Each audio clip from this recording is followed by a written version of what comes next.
All right, well, I am driving through the mountains of Kurdistan here by myself today, and I'm headed out to meet with the commander of one of the Kurdish independence parties. This is the Hot Zone. Engaging with the news in a whole new way, international war correspondent Chuck Holton brings insight into areas of crisis and lets you help those affected.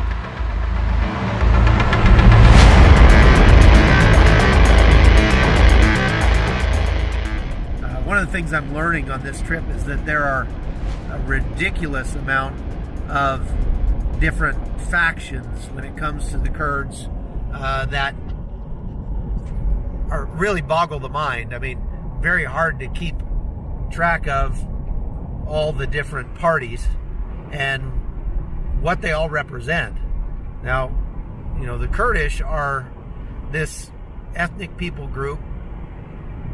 They're the largest ethnic group in the world that doesn't have their own state and their own country. And they've got a lot of competing interests because they've been sort of split up since the Ottoman Empire, really. I mean, since the Sykes-Picot agreement back after World War I, that kind of split the people of the Kurds between Iraq, Iran, Turkey, and Syria. So there are Kurds that live in all of those areas. A lot of them, I think 7 million of them or something like that. And so when I was at church on Friday, they do church on Fridays here because Friday is the traditional holy day. And the church I went to, although it's a Christian church, is trying to reach out to Muslims who are seeking. And so they, Friday is the day off. Everybody has off work, so they have their church on Friday. Anyway, I went to church and met some Iranian guys that are Iranian Kurds. One of them invited me to come see where he currently is stationed at a Kurdish military base out near the Iranian border. And so since I kind of had a little bit of time today, I decided to take the guy up on his offer. He said that he could get me an interview with the commander of his military base, and I think of the actual, it's a Iranian faction of the Kurds, their political party. So I'm driving this armored SUV out through the mountains. It's very beautiful here, stark. It kind of looks a little bit like maybe, Idaho or maybe Northern California in the springtime. Today it's pretty stormy. It's raining a lot, and the roads are pretty bad. I don't know if you've ever driven an armored SUV, but they're about 3 times heavier than a regular SUV, so it's kind of like driving a really small building or something. They don't handle real well. Although, it's better to be in one and have it and not need it than need it and not have it. There haven't been many attacks out here in the way of IEDs or bombings or anything like that in long time. However, one of the reasons I wanted to go out to this place, it's about an hour to the east of Erbil, or southeast, I guess, towards Sulaymaniyah. One of the reasons I wanted to go out there is because this base that I'm going to be at is the site of a missile attack that happened back in September of 2018. And what happened was, it's fairly close to the Iranian border, just a few miles away from the Iranian border. And the Iranians launched a rocket from Iran that hit this base. And I'm going to find out more about that. I just kind of read a little bit about it, but it sounds kind of interesting because I don't think most Americans know how much conflict is actually going on here, how much of a power struggle is happening between the Iranians and the Kurds and the Syrians and the Turks and the Iraqis and the Christians, and and everybody's got a militia or 2 or 10, and everybody has designs on this area, but Iran is kind of the 900-pound gorilla out here, and they are absolutely 100% bound and determined to establish what I would call a land bridge, or as some call it, the Iranian Crescent. That is a kind of an open, free highway between Iran and Lebanon, where they support Hezbollah against Israel. And they've been arming and supporting Hezbollah for many years, but they could do it a lot better if they could easily truck weapons and supplies and even troops to the northern border of Israel. And I'm kind of a believer you should take people at their word, unless they give you a reason not to believe them. If they say they're going to do something, then you should believe that they're going to do it until they show you they're not.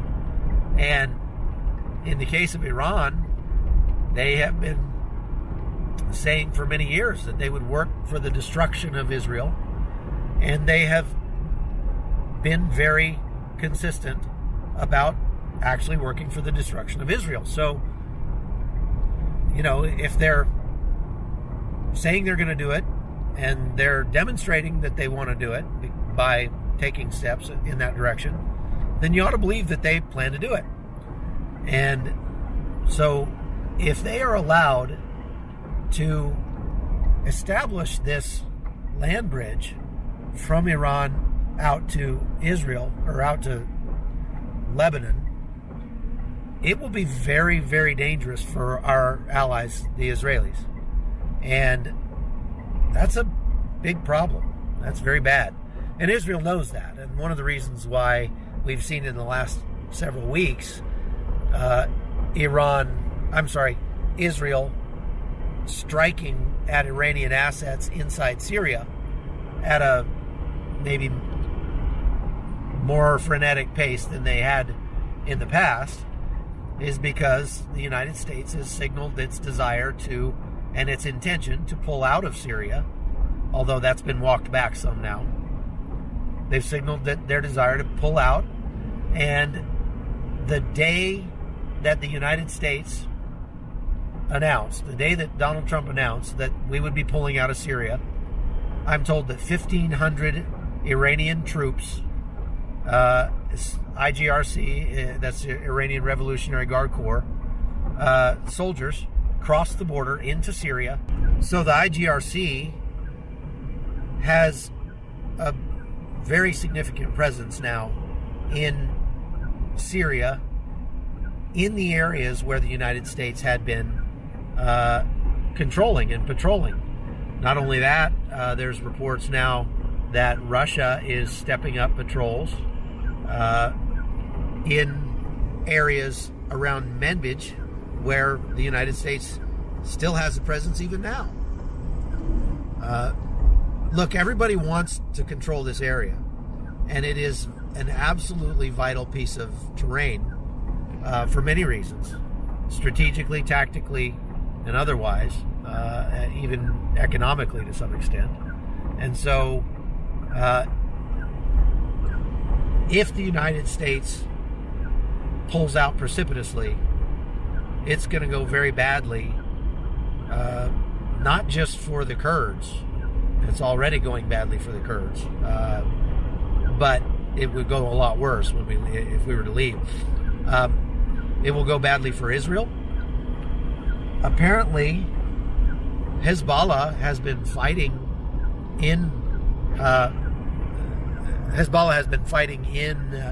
Syria for years already, but they are augmenting their troops there.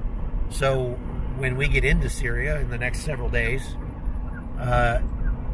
you could literally run into Hezbollah out there. It's a really, really volatile powder keg. It's almost like if you were to take any one of these elements by themselves. Let's say you had some gasoline. Okay, well, the gasoline's flammable, but if you mix gasoline and gunpowder, it's even more flammable. And if you mix gasoline and gunpowder and nitroglycerin, then you're getting a little worse.